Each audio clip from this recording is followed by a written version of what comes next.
হোয়াটসঅ্যাপে হাওড়া জেলার একটা ছেলে আমাকে পাঠিয়েছে, বুঝতে পারলাম এ কোনো গুটকাকর মুরগির মুড়ি। বলছে আপনারা জলসাই যান, জলসাই যাত্রার ঘরে খান, আপনারা কি হালাল খাবার খান? আপনাদেরকে লোকে হারাম খাইয়ে দেবে। আমি আপনাদের ইটাহারে এই জায়গায় জলসাই এসেছি, আমি মেহমান, আমি কেউকে চিনি না। কমিটির ভাইরা দাওয়াত দিয়েছে, আমি দাওয়াত নিয়েছি, এসেছি। আমি যদি এখানে আসি, এখন আমাকে হালাল খাওয়াবার দায়িত্ব আমার নিজের না কমিটির? কথা বলে কমিটি। আমি মেহমান আর কমিটি হচ্ছে মেজবান, আমাকে দাওয়াত দিয়েছে। তারা মুমিন, তারা ইমানদার, তাদের উচিত যে ইয়াসিন সাহেব এসছে বর্ধমান থেকে আমাদের মেহমান, তাকে হালাল খাবার খাওয়াবো। যদি তারা মিথ্যা করে বলে যদি হারাম খাবার খাওয়াই মেজবান, তো মেজবান আল্লাহর কাছে অপরাধী, মেহমান অপরাধী হবে না। আমার ঘরে মেহমান আসছে, তাকে হালাল খাবার খাওয়ানোর দায়িত্ব কার? আমার। হালাল পয়সায় হালাল খাবার, হালাল জিনিস তাকে খাওয়াবো। মুসলমানদের এই জায়গাটা বুঝে না আসার কারণে বেঈমান কাফেররা জাল বিছিয়েছে, আর জালেতে মুসলমানরা ফেসে গেছে, কামিয়াবি লাভ করেছে। কারণ বেঈমান কাফের তার কামিয়াবি লাভ হয়েছে। ওই জন্য কোরআনে আল্লাহ কসম খেয়েছেন, ওয়াল আসরি ইন্নাল ইনসানা লাফি খুসর। হে নবী, জামানার কসম, মানুষ ক্ষতিগ্রস্তর মধ্যে রয়েছে। জামানার কসম খেতে না, কিন্তু তারা নয়, ইল্লাল্লাযীনা আমানু, যারা ঈমান এনেছে, যারা পরিপূর্ণ ঈমান এনেছে, তারা ক্ষতিগ্রস্ত নয়। আজকে বড় কষ্টের বিষয়, আমরা নিজেদিকে মুসলমান দাবা করি, নামাজ আমাদের মধ্যে নেই। আমরা মুসলমান দাওয়া করছি, রোজা আমাদের মধ্যে নেই। আমরা মুসলমান দাওয়া করছি, যত রকমের হারাম কাজ মুসলমান লিপ্ত আছে। এরা করলো, বেঈমান কাফেররা জাল ফেলিয়েছে, আপনি জালের ভেতরে মাছের মতো ঢুকে গেছে, বেরোতে পারবেন না। তার এক নম্বর জাল, স্টেজে বোতল রাখা আছে, মিনারেল ওয়াটার, পানির বোতল। এই জালটা আমার আগে ভাই বলছিলেন না ইসরায়েলের কথা, এই জালটা যে পৃথিবীতে প্রথম বিছিয়েছে, ইসরায়েল বিছিয়েছে। অ্যাকুয়াফিলা যে পানির বোতল আছে, ওটা ইসরায়েলের কোম্পানি, এরা বিছিয়েছে। মুসলমানরা জানো নবীজি আদর্শ থেকে সরে যায়, সুন্নাত থেকে সরে যায়, আদর্শ থেকে যেন এরা দূরে সরে যায়। এরা যেন গিলাসে বিসমিল্লাহ বলে পানি পান না করে, তিন নিঃশ্বাসে পানি পান না করে, এরা যেন হারাম পদ্ধতি ধরে নেয় আর দিন থেকে সরে যায়। মুসলমান আজকে বিয়েতে, শাদীতে, জলসায় পানি বোতল ধরিয়ে, ঠিক বললাম না ভুল বললাম? কথা বলে পানির বোতল। আমরা আমাদের বাপের বয়সী যিনারা আছেন, যাদের 60 বছর বয়স, যাদের 70 বছর বয়স, যাদের 52 বছর, আপনারা ইমানদারির সঙ্গে বলুন, ছোটবেলায়, আমি ছোটবেলায় দেখেছি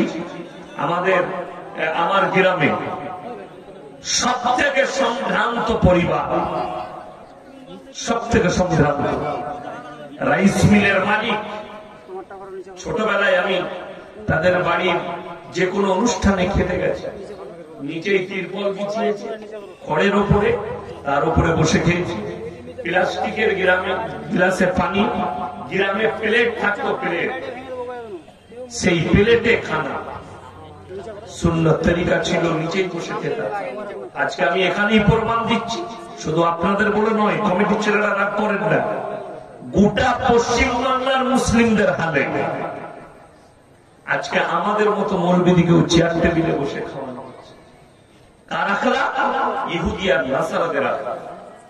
মুসলমান ছেলে নিজেকে দাওয়া করছে, मैं हदीस मानने वाला, मैं रसूल से मोहब्बत करता हूं, मैं इस्लाम से मोहब्बत करता हूं, लेकिन उनका अखलाक है बेईमान काफिरों की तरह।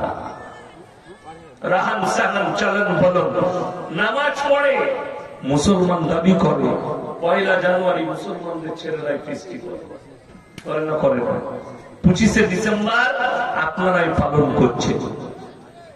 কোরআন শুনিয়ে দিই, গায়রিল মাগযুবি আলাইহিম ওয়ালাদ-দাল্লিন। মাগযুব মানে ইহুদি, আর দাল্লিন মানে নাসারা। এই দুটো দলই পথভ্রষ্ট, আর এদের যারা অনুসারী হবে তারাও পথভ্রষ্ট। কোরআন এই ইহুদি আর নাসারারা পথভ্রষ্ট আল্লাহ কোরআনে বলেছে, এবং এদের যারা অনুসারী হবে তারাও পথভ্রষ্ট। পৃথিবীর একটা সিস্টেমেটিক্যাল আল্লাহ তৈরি করেছে। কোরআনে আছে ওয়াল্লাযীনা ইউমিনুনা বিমা উনজিলা ইলাইকা ওয়া মা উনজিলা মিন ক্বাবলিক। হে নবী, পৃথিবীর মানুষকে বলো, যতগুলো নবী পয়গম্বর আমি আল্লাহ পাঠিয়েছি এদের উপরে এরা জানো দৃঢ় বিশ্বাস।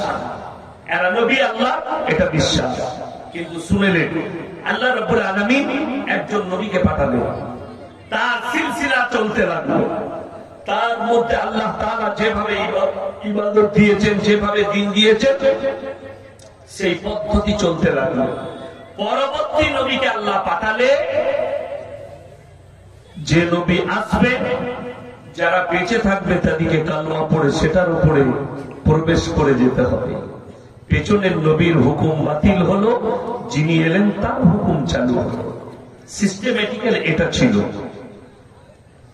তারপর যখন নবীরা এসছে এইভাবে একবারই এসে নবুয়তের দরজাকে বন্ধ করলেন এবং দ্বীনকে পরিপূর্ণ করলেন। ইন্নাল্লাহা ইনদাহু আলাল ইসলাম, পরিপূর্ণ দ্বীন।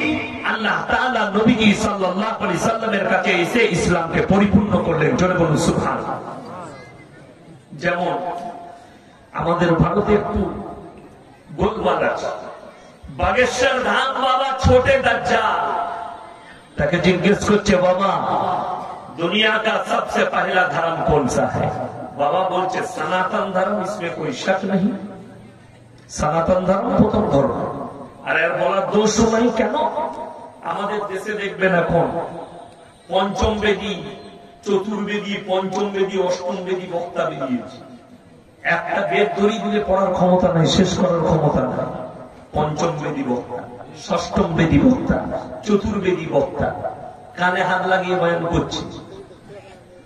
ভাইরা মায়েরা বোনেরা, আমরা ভারতে কেউ মুসলমান ছিলাম না, সবাই কলমা পড়ে মুসলমান হয়েছি।